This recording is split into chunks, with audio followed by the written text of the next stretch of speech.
अस्सलाम वालेकुम। मेरा नाम है जहाज़ेब हाशमी और यह है प्रोटॉन सागा एस 2024 मॉडल। ये प्रोटॉन सागा का top of the line version है एस। इसमें छोटे वर्जन भी आते हैं, स्टैंडर्ड मैनुअल ट्रांसमिशन और स्टैंडर्ड ऑटोमेटिक ट्रांसमिशन। ये गाड़ी फुल हाउस है। ये गाड़ी जब लॉन्च की गई थी पाकिस्तान में 2021 में, तो अपने टाइम पे ये गाड़ी सबसे सस्ती top of the line sedan थी। खैर, ये गाड़ी फीचर्स काफी डिसेंट ऑफर करती है और जिस प्राइस पॉइंट पर लॉन्च की गई थी उसकी वजह से इस गाड़ी का रिस्पॉन्स भी बहुत अच्छा आया था। लेकिन ये गाड़ी शुरू से ही मुश्किलात का शिकार रही क्योंकि इसकी डिलीवरी बहुत ज़्यादा डिलेड थी। लोगों ने लिटरली 1.5 साल वेट किया है ये गाड़ी लेने के लिए।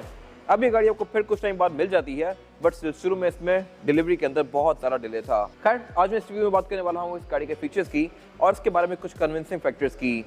इसकी डिमांड 42 लाख रुपए है और ये गाड़ी साइकिल मोटरस्पोर्ट के पास अवेलेबल है। ये 0 मीटर है, ब्रांड न्यू है, प्रोटॉन सागा एस है, टॉप ऑफ द लाइन, और ये लोकली प्रोड्यूस है। और लोकल प्रोड्यूस कार में कुछ चीज़ें कंपैरेटिवली इंपोर्टेंट वाली कार से ज़्यादा हैं। ये सब मैं आगे कवर करूँगा इस रिव्यू के अंदर। और अगर आपने इसके बारे में कोई इन्फॉर्मेशन लेनी है तो आप इस दिए गए नंबर पर कॉल कर सकते हैं या फिर आप साइकिल मोटरस्पोर्ट को विजिट कर सकते हैं, जो कि रावलपिंडी में DH2 के गेट 1 के ऑपोजिट लोकेटेड है। साइकिल मोटर्स की टोटल 2 ब्रांचेस हैं, एक रावलपिंडी में मरी रोड पर लोकेटेड है और फिर एक ये वाली ब्रांच। इन दोनों ही ब्रांचेस पे गाड़ियों की बाइंग एंड सेलिंग के साथ साथ गाड़ियों के काम भी किए जाते हैं, जैसे कि tints, wrap, ceramic coating, PPF, graphene coating, और इसके अलावा यहाँ पे गाड़ियाँ फेसलिफ्ट भी की जाती हैं। फिर यहाँ पे एक इन हाउस पेंट बुक भी अवेलेबल है, जहाँ पे गाड़ियों में बेस्ट क्वालिटी का पेंट किया जाता है। सो गाड़ियों की बाइंग एंड सेलिंग के किसी भी तरह के काम के लिए cycle motors and cycle motorsports is the place. Overall it's a great car and today I am going to review it. Let's start with the exterior of this car. ये Proton Saga की 3rd generation है, जो कि पाकिस्तान में 2021 से आना शुरू हो गई थी। वर्ल्ड वाइड ये 2016 से आ रही है, बट स्टिल इस गाड़ी का फ्रंट एंड काफी आउटडेटेड लगता है। हर किसी की अपनी ओपिनियन है। फ्रंट इस गाड़ी का काफी कंट्रोवर्शियल रहा है और जब ये गाड़ी आई थी तो इससे पहले एल्फिन भी आई थी और पाकिस्तान में सिटी की 6th जनरेशन भी आई थी। तो वो गाड़ियाँ कंपैरेटिवली लुक्स के लिहाज से इससे बहुत ज़्यादा एग्रेसिव हैं। यारिस थोड़ी कंट्रोवर्शियल है and this car is also अजीब सी। खैर, इसकी हेडलाइट्स काफ़ी बड़ी दी गई हैं। इनमें हाइड्रोजन पॉइंट्स आते हैं 2 लो और हाई के लिए अलग अलग, और उसके अलावा इसमें नीचे DRL भी आती है। अगर आप पार्किंग ऑन करेंगे तो DRL ऑफ हो जाएगी, अगर आप पार्किंग ऑफ करेंगे और गाड़ी ऑन रखेंगे तो DRL ऑन रहेगी इसकी। ये मेरे खास एक अच्छी चीज़ है, ये गाड़ी DRL ऑफर करती है।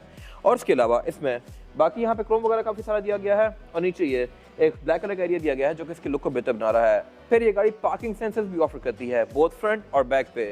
यह गाड़ी मेरे खास एक अच्छी चीज़ है। पाकिस्तान में सिटी, यारिस ये गाड़ी ऑफर नहीं करी, इवन ग्रैंडे में नहीं आते, बट ये गाड़ी सबसे सस्ती टॉप ऑफ लाइन सेडान होते हुए पार्किंग सेंसर्स भी ऑफर करती है। फिर इसके अलावा इसके ब्रॉन्ड के अंदर काफ़ी शार्प ट्रैक्टर लाइन्स दी गई हैं। फ्रंट पे ये प्रोटॉन का लोगो दिया हुआ है और बाकी वापर भी इस गाड़ी में नॉर्मल से ही हैं। और अगर बात की जाए इस गाड़ी की साइड प्रोफाइल की, तो यहाँ भी ट्रैक्टर लाइन्स काफ़ी शार्प रखी गई हैं। इसमें ट्रैक्टर लाइट फ्रंट फेंडर से शुरू होकर टेल लाइट तक कंटिन्यू करती है और इसके अलावा यहाँ पे फीचर्स भी ठीक दिए गए हैं। इस तरह से इस गाड़ी की साइड मिरर को आप गाड़ी के अंदर बैठ के एडजस्ट कर सकते हैं, लेकिन फोल्ड अनफोल्ड आप इनको हाथ से ही करेंगे। और ये गाड़ी क्योंकि टॉप ऑफ लाइन है यानी कि एस वेरिएंट, तो इसमें साइड मिरर बॉडी कलर में आए हुए हैं।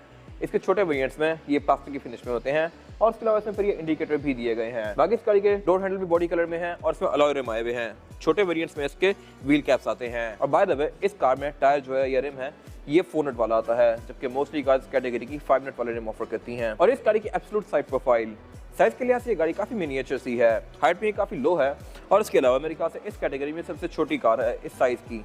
यारिस, एल्फिन, सिटी ये से थोड़ी सी बड़ी है। बाकी फीचर्स गाड़ी गाड़ी डिसेंट ऑफर करती है। इसमें की भी जकने वाली आती है और इसमें फिजिकल की होल भी दिया गया है राइट साइड पे। विंडोज के आसपास में भी खास क्रोम नहीं आता। डोर पैनल के साइज के लिहाज से काफी मैसिव है, तो इसमें एंट्री और एग्जिट भी काफी आसान है। इसके अलावा इसमें कोई नीचे साइड स्कर्ट्स वगैरह नहीं आती। और अगर बात की जाए इस गाड़ी के इस एंड की, तो इसके रेयर फेंडर्स काफी छोटे से हैं। इसमें फ्यूल डोर राइट साइड पे आता है, लेफ्ट स्पेस बिल्कुल ब्लैंक ही है। बम्पर इसमें काफी मैसिव आते हैं और इसके अलावा रिम भी इसके साइज के लिहाज से छोटा है, ये 14 इंचेस का रिम है। इसके अलावा बैक पे ये गाड़ी एरिया रेटिना ऑफर करती है। इसकी रूफ के अंदर ट्रैक्टर लाइन्स दी गई हैं और ये गाड़ी किसी वर्जन के अंदर सनरूफ ऑफर नहीं करती। और अगर बात की जाए इस गाड़ी की एब्सोल्यूट रेयर लुक की, तो इस गाड़ी में एक चीज एक्स्ट्रा आती है as compare to any other version, और वो है ये डक्टेड स्पॉइलर। ये सिर्फ इस वेरिएंट में आता है। जब ये कार लॉन्च की गई थी तो इसमें एक और वर्जन भी आया था, प्रोटॉन सागा R3। वो गाड़ी लिमिटेड एडिशन वर्जन थी और वो सिर्फ 100 यूनिट्स आए थे। वो गाड़ियाँ खैर अब कुछ नजर आती हैं आपको रोड पे, लेकिन वो बहुत ही कम है। ये गाड़ी अब कुछ ना कुछ रोड पर नजर आना शुरू हो गई है और इसके अलावा ये डक्टेड स्पॉइलर्स की लुक को और ज़्यादा बेहतर बना रहा है। बाकी बैक पे गाड़ी पार्किंग सेंसर्स भी ऑफर करती है और इस कैटेगरी में ये ओनली कार है जो कि इस तरह के डिसेंट फीचर्स ऑफर कर रही है।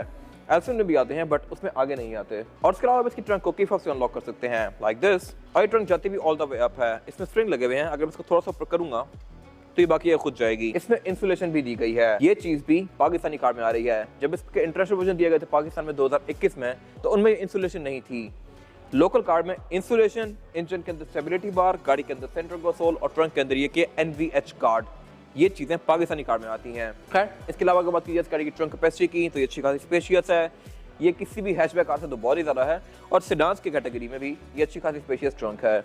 इसके अलावा नीचे दी गई लिड को उठा के आप इस गाड़ी का स्पेयर टायर और टूल किट एक्सेस कर सकते हैं और इसमें बाकी ट्रंक काफ़ी वेल इंसुलेटेड है। और इसके अलावा इसके जो रेयर बेंचेस हैं ये किसी स्प्लिट के साथ नहीं है, ये सिंगल ही पीस है, लेकिन ये फोल्ड होते हैं।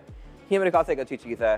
साइड्स पे हुक दिए गए हैं, उनको अगर आप पुल करके इसको फोल्ड करना चाहें तो आप फोल्ड भी कर सकते हैं। बाकी बैक पे इसमें बैकअप कैमरा आता है। यहाँ पे प्रोटॉन की बैजिंग दी गई है। टेल लाइट इस गाड़ी की नॉर्मल सी हैं, इनमें हैलोजन पॉइंट्स दिए गए हैं और इसके अलावा फिर ये गाड़ी एक बैक पे ब्रेक लैंप भी ऑफर करती है सेंटर में। ये चीज़ Corolla XLI में ऑफर नहीं करती थी। मेरे ख्याल से ये कुछ अच्छी चीज़ है इस कैटेगरी की कार के लिहाज से। और बाकी इस गाड़ी में एग्जॉस्ट भी लेफ्ट साइड पे आता है एसविन की तरह। इसके अलावा यहाँ पे कुछ खास है नहीं। इसके बाद अगर बात की जाए इस गाड़ी के इंटीरियर की तो इंटीरियर भी इस गाड़ी का लुक्स के लिहाज से काफ़ी बेसिक सा है। यहाँ पे आपको ऑल्टो या कोरे जैसी फील आएगी, बट स्टिल ये गाड़ी क्योंकि सेडान है तो ये कंपैरेटिवली उन गाड़ी से ज़्यादा स्पेशियस है। मटेरियल इस गाड़ी में ठीक यूज़ किए गए हैं और ये गाड़ी 2 एयरबैग भी ऑफर करती है। ये काफ़ी अच्छी चीज़ है और उसके अलावा इसमें स्क्रीन भी आती है। इन सब चीज़ों में मैं आगे बात करूंगा। अभी फिलहाल अगर बात की जाए इस गाड़ी का स्टीयरिंग व्हील की तो स्टीयरिंग व्हील इस गाड़ी का 3 स्पोक है और इसमें लेफ्ट राइट स्पोक को डिफरेंट कंट्रोल्स दिए गए हैं। लेफ्ट स्पोक जो कंट्रोल्स हैं यहाँ से आप वॉल्यूम अप डाउन कर सकते हैं और कॉल अटेंड डिक्लाइन कर सकते हैं। राइट स्पोक जो कंट्रोल्स दिए गए हैं यहाँ से आप सॉन्ग आगे पीछे कर सकते हैं और डिफरेंट मोड्स के बीच में स्विच कर सकते हैं। इसके अलावा ये स्टीयरिंग व्हील मोस्टली प्लास्टिक की फिनिश में है और इसमें एक एयरबैग भी दिया गया है और इस गाड़ी का हॉर्न ऐसा साउंड करता है। इसके अलावा अगर बात की जाए इस गाड़ी के मीटर की तो मीटर भी इस गाड़ी का लुक्स के लिहाज से डिसेंट है। इसमें 2 मीटर दिए गए हैं, एक स्पीडोमीटर का है और एक RPM का है।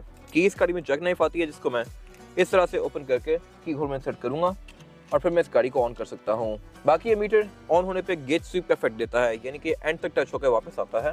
और उसके अलावा सेंटर में फिर इसका एक ये MID डिस्प्ले दिया गया है।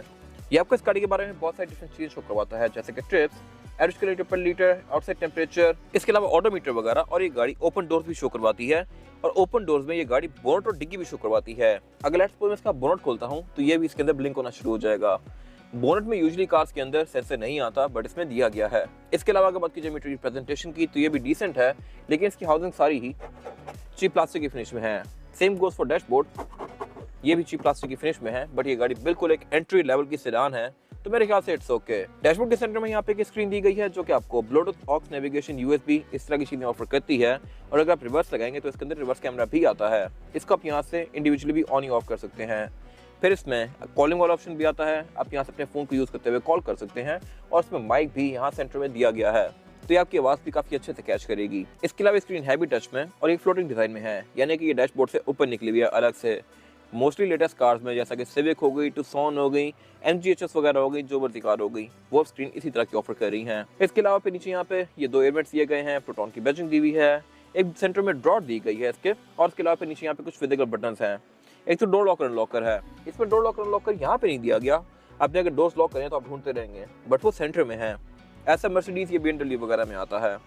फिर इसके अलावा यहाँ पे विंडशील्ड डिफॉगर दिया गया है, हेडलाइट के बटन दिया गया है और इसके अलावा इसके पार्किंग सेंसर का कंट्रोल दिया गया है। आप इनको भी ऑन या ऑफ कर सकते हैं और फिर उसके साथ यहाँ पे इसका ट्रैक्शन कंट्रोल दिया गया है। उसके नीचे पे इसका क्लाइमेट कंट्रोल आता है। क्लाइमेट कंट्रोल ये गाड़ी सिंगल जोन ही ऑफर करती है और ये मैनुअल है। उसके नीचे पे 12 वोल्ट का पावर आउटलेट दिया गया है, USB इनपुट दिया गया है और 2 कप होल्डर्स दिए गए हैं मिनिएचर से।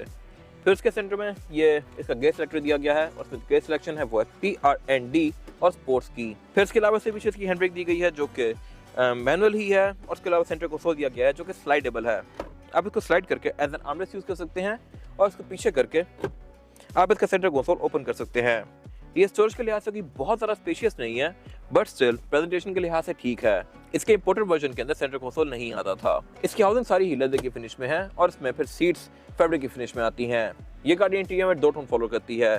नीचे वाला सारा का सारा एरिया ब्लैक कलर का है और इसका रूफ लाइनर ग्रे से कलर में है। सीट्स इस गाड़ी की फैब्रिक की फिनिश में है, ये टेक्सचर्ड फैब्रिक है और ये एडजस्टेबल मैनुअली ही है। बाकी डोर पैनल इस गाड़ी के पूरी ही प्लास्टिक की फिनिश में है, लेकिन इसमें विंडोज पावर्ड आती हैं। इनको आप इलेक्ट्रॉनिकली रोल डाउन या रोल अप कर सकते हैं लाइक दिस। और इसके अलावा इस गाड़ी के साइड मिरर भी एडजस्टेबल है, इनको आप गाड़ी के अंदर बैठ के ही इस तरह से एडजस्ट कर सकते हैं अपनी मर्जी के लिहाज से। पर राइट में यहाँ पे कोई खास कंट्रोल्स नहीं दिए गए और ऊपर इस गाड़ी में ये सनशेड्स दिए गए हैं। वैनिटी मिरर गाड़ी ड्राइवर पैसेंजर दोनों के लिए ऑफर करती है, ये अगेन एक अच्छी चीज़ है। इसके अलावा यहाँ पे कुछ खास है नहीं। इसके बाद अगर बात कीजिए इस गाड़ी में रेयर पैसेंजर्स के लिए सीटिंग कैपेसिटी की तो ये बहुत सारा स्पेशियस नहीं है। मेरे पास लेग रूम सफिशिएंट है, मैंने फुल सीट लिटाई हुई है, बट स्टिल मेरे पास यहाँ पे इतना लेग रूम बाकी है। अगर मैं इसको नॉर्मल पोजीशन पे करूंगा तो फिर यहाँ पे कुछ ना कुछ लेग रूम बन ही जाएगा, लेकिन बैक पे यहाँ पे 2 ही लोग बैठ सकते हैं क्योंकि ये गाड़ी की बहुत ज़्यादा चौड़ी नहीं है। 3 लोग स्क्वीज हो सकते हैं लेकिन स्टिल कंफर्टेबल नहीं होंगे। बाकी हेडरूम इस गाड़ी में सफिशिएंट है। और इसके अलावा बैक पे एक गाड़ी 2 फिक्स हेडरेस्ट ऑफर करती है। सेंटर में इस गाड़ी का फ्लोर बेड फ्लैट नहीं आता, लेकिन फीचर ये गाड़ी बैक पे डिसेंट ऑफर करती है। इस तरह से कि इसमें डोर में कप होल्डर्स आते हैं, रेयर विंडोज पावर्ड हैं, सेंटर में सेंटर कंसोल दिया गया है जिसमें 1 नहीं 2 नहीं 3 नहीं 4 पावर आउटलेट दिए गए हैं। तो यहाँ पे 4 लोग बैठ के अपने फ़ोन चार्ज कर सकते हैं, जबकि 4 लोग बैठ भी नहीं सकते यहाँ पे। तो ये मेरे ख्याल से एक डिफरेंट सी चीज़ है। इतने ज़्यादा पावर आउटलेट मैंने इससे पहले BMW iX में ही देखे हैं। वो पहली कार थी जिसमें बैक पे 4 आउटपुट दिए गए थे फ़ोन चार्ज करने के, और फिर दूसरी कार ये है। इसके अलावा सेंटर में एक डोर दी गई है जिसको आप as a cup holder use कर सकते हैं। और बाकी इसमें सीट बेल्ट आती हैं, बैक पे ISOFIX के पोर्ट आते हैं, और इसके अलावा फिर ऊपर हैंडरेस्ट दिए गए हैं और इसकी रेयर बेंचेस भी फोल्डेबल हैं। इनको फोल्ड करके आप इसकी ट्रंक कैपेसिटी को और भी ज़्यादा स्पेशियस बना सकते हैं। इसके अलावा यहाँ पे कुछ खास है नहीं। और अगर बात की जाए इस गाड़ी के इंजन की, तो इसमें तीनों ही वर्जन के अंदर एक ही इंजन आता है 1300 सीसी।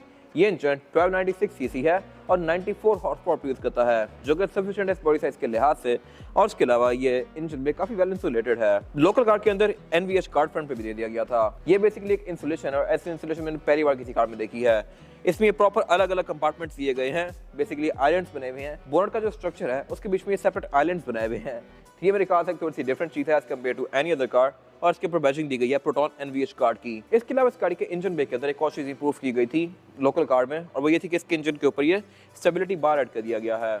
ये ऐसे बार आपको R34 GTR वगैरह में देखने को मिलेंगे, R35 में, बट ऐसी गाड़ी में ये चीज़ मैंने पहली बार देखी है। खैर, इसके अलावा ये इंजन आपको तकरीबन 12-13 तक की एवरेज आराम से दे सकता है। लॉन्ग पे गाड़ी 16-17 भी जाती है डिपेंडिंग अपॉन ड्राइविंग पैटर्न। और इसके अलावा इसमें ट्रांसमिशन भी 2 ऑफर होती हैं, ऑटोमेटिक और मैनुअल।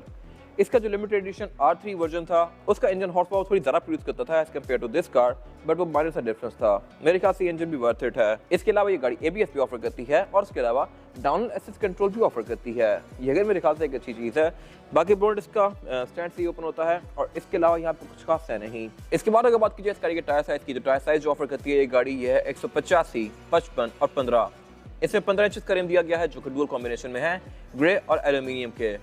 इसके अलावा टायर की गाड़ी एटलस ऑफर करती है जो कि एक ठीक टायर है और आपको 30-40 किलोमीटर तक एक अच्छा रेप प्रोवाइड करेगा। रिम इस गाड़ी में है तो 15 इंच का, लेकिन देखने में ये काफ़ी छोटा सा लगता है। और इसके अलावा ये गाड़ी डिस्क ब्रेक फ्रंट पे ऑफर करती है, बैक पे इसमें ड्रम ब्रेक्स आती हैं। बाकी गाड़ी ट्रैक्शन कंट्रोल और ABS भी ऑफर करती है। स्टीयरिंग इसमें EPS आता है, यानी कि इलेक्ट्रॉनिक पावर स्टीयरिंग, जो कि इस राइड को और अच्छा बनाता है। और इसके अलावा यहाँ पे कुछ खास है नहीं। ये था आज का रिव्यू। अगर आपको ये रिव्यू पसंद आया है तो इस रिव्यू को लाइक कीजिए, मेरे चैनल को सब्सक्राइब कीजिए, और अगर आपके पास गाड़ी से रिलेटेड कोई भी राय है तो उसको कमेंट सेक्शन में शेयर जरूर कीजिएगा, ताकि वो लोग जो ये गाड़ी लेने वाले हैं वो आपकी राय से फायदा उठा सकें। अपना ख्याल रखिएगा। Thank you.